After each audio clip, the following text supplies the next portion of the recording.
नमस्कार विद्यार्थी मित्र, आज हम कक्षा 4 विषय हिंदी और आज का हमारा जो वीडियो है वह है पुनरावर्तन।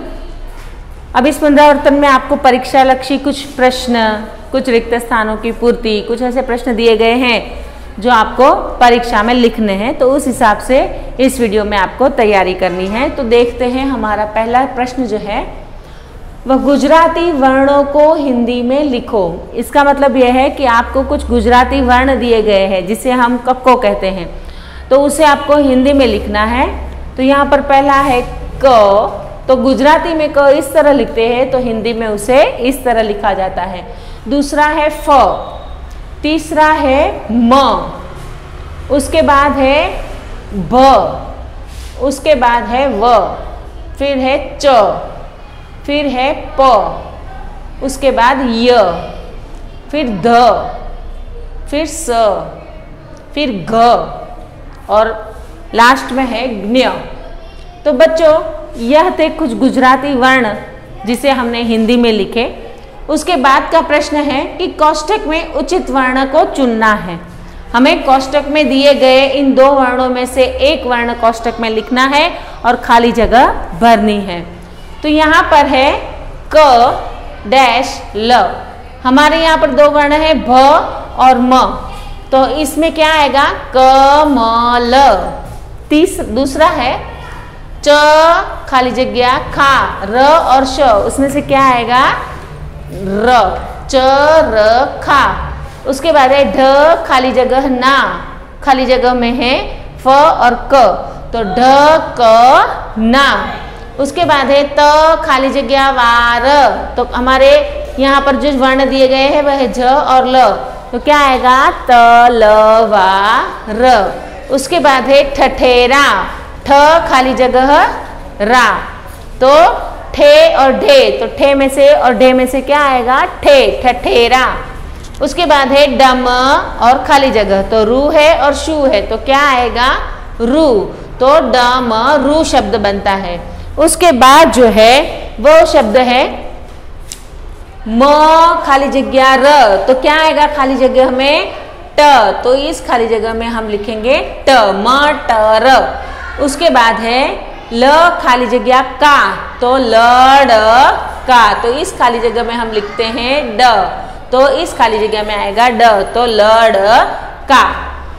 अब बच्चों देखते हैं तीसरा जो हमारा प्रश्न है, वह आपको कुछ चित्र दिए गए हैं, उन चित्रों को पहचान कर आपको उसके नीचे दिए गए जो खाली जगह है उसमें लिखना है।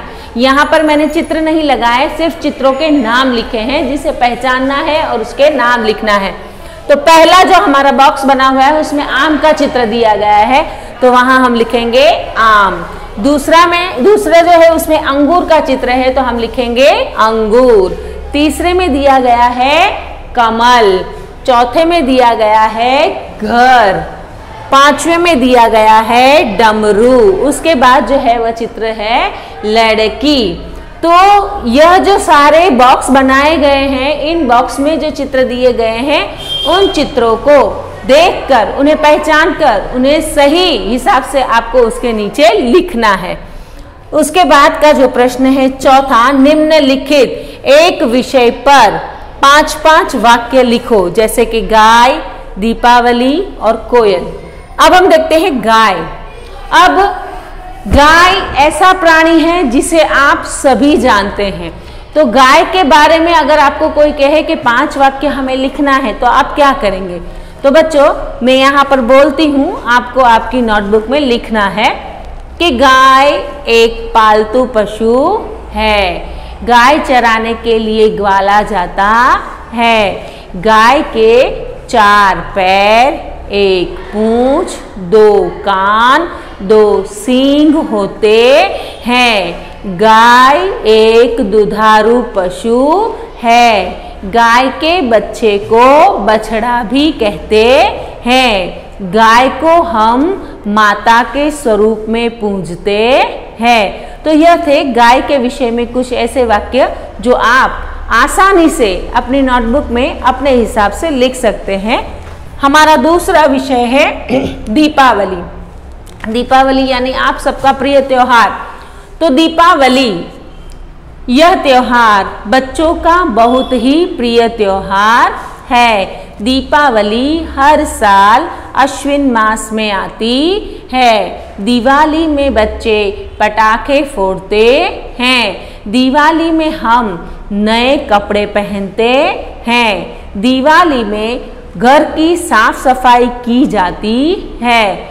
दिवाली पर स्त्रियां अपने घरों के बाहर रंगोली बनाती है। तो बच्चों यह है दीपावली के बारे में कुछ वाक्य। उसके बाद जो है तीसरा है कोयल। अब कोयल जो है यह कैसे रंग की होती है? काले रंग की होती है और उसकी आवाज कैसी होती है? कुहू कुहू करती है। तो यहाँ हमें जब निबंध के बारे निबंध नहीं लेकिन उसके बारे में हमें कुछ वाक्य लिखने हैं। तो कोयल जो है वह काले रंग की होती है। कोयल की आवाज बहुत ही मीठी होती है। उसकी बोली कुहू कुहू होती है। वह कौवे से मिलती जुलती है। उसे आम का पेड़ बहुत ही प्रिय है और कोयल को कोकिला अथवा तो पीक भी कहते हैं। तो यह थे कोयल के बारे में कुछ वाक्य। अब बच्चों हमारा अगला प्रश्न जो है वह यह है कि खाली जगह भरो। यहाँ पर हमें कुछ शब्द दिए गए हैं। उन शब्दों को चुनकर हमें नीचे दी गई खाली जगहों को भरना है। तो पहली खाली जगह है टोपी खाली जगह पर पहनी जाती है। कहाँ पर पहनी जाती है? तो सिर पर। तो यहाँ पर हमारा शब्द आएगा सिर। दूसरा जो है वो जूते खाली जगह में पहने जाते हैं। जूते कहाँ पहने जाते हैं? हमारे पैरों में। तो हमारा उत्तर खाली जगह में आएगा कि जूते पैरों में पहने जाते हैं। तीसरा है मक्खी को खाली जगह बहुत पसंद है। अब मक्खी को क्या पसंद है? गंदगी पसंद है। चौथा है खाली जगह सोने चांदी के गहने बनाता है। कौन बनाता है? तो सुनार जो है वो सोने चांदी के गहने बनाता है। पांचवा जो है खाली जगह मिठाइयां बनाता है। कौन बनाता है मिठाई? तो हलवाई। तो हमारी खाली जगह है उसमें शब्द आएगा हलवाई। उसके बाद है छिलके हमेशा खाली जगह में ही डालने चाहिए। कहाँ डालने चाहिए? कूड़ेदान में। तो छिलके हमेशा कूड़ेदान में डालने चाहिए। तो यह था हमारा प्रश्न पांचवा खाली जगह भरो। उसके बाद प्रश्न छठा जो है वह है कि निम्नलिखित प्रश्नों के उत्तर लिखो। अब यहाँ हमें कुछ प्रश्न दिए गए हैं जिनके उत्तर हमें लिखना है। तो पहला प्रश्न है दीपावली कब आती है? तो बच्चों मैंने अभी कुछ ही देर पहले दीपावली के निबंध में आपसे कहा था कि दीपावली किस दिन आती है। तो दीपावली हर साल अश्विन मास में आती है। दूसरा है दीपावली के दिन लोग कैसे कपड़े पहनते हैं? तो दीपावली के दिन लोग नए कपड़े पहनते हैं। तीसरा प्रश्न है रंग और आकार में कोयल किससे मिलती है? तो रंग और आकार में कोयल जो है वह कौवे से मिलती है। चौथा है कौन सा फल कोयल को विशेष पसंद है? तो कोयल को आम का फल और पेड़ दोनों ही जो है वह कोयल को बहुत पसंद है। पांचवा प्रश्न है कि तिरंगा किस देश का झंडा है? तो तिरंगा जो है वह हमारे भारत देश का झंडा है। उसके बाद है भेड़िए ने आईने में क्या देखा? तो भेड़िए ने आईने में अपनी सूरत देखी। उसके बाद है मक्खी कहाँ पाई जाती है? तो मक्खी गंदी जगह पर पाई जाती है। तो बच्चों यह था आपकी परीक्षा के अनुरूप कुछ ऐसे प्रश्न कि जिसकी तैयारी आपको करना है कि जिसके कारण आप परीक्षा में कुछ लिख सके।